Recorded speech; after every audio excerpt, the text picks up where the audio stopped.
Өңірде мемлекеттік жекеменшік серіктестіктің 48 жобасы жүзеге асырылады. Бұл бүгін облыс әкімі Бердібек Сапарбаевтың төрағалығымен өткен мәжілісте талқыланды. Жобаларға тартылған инвестиция көлемі 29,1 миллиард теңге. 2016 жылы Ақтөбе облысында 5 жоба жүзеге асты.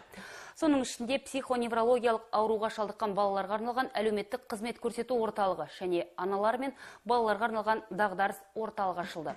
Жиында ашқан өңір басшысы көтеріліп отырған мәселенің маңыздылығын атап өтті.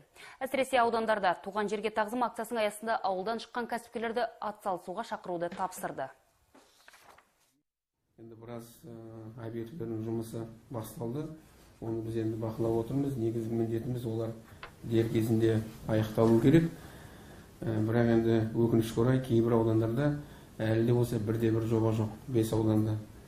Екінші бір мәселе, маған кездескен кезде кәсіпкерлер айтады, біз осы мемлекеттік жекеменшік серіктестікте жұмыс істейік дегіміз келеді, қарыз салғымыз келеді, но бірақ мынау әлі де болса бюрократиялық біраз кедергілер бар деп. Әрбір ауданнан шыққан кәсіпкерлерді пайдалануымыз керек. Тек қана сол ауданда қазіргі таңда тұратын емес. Біз айттық қой, туған елге тағзым акциясымен жұмыс істеу керек деп. Осы акцияның аясында сол ауданнан шыққан қазір басқа жерде тұратын жерлес кәсіпкерлерді пайдалануымыз керек.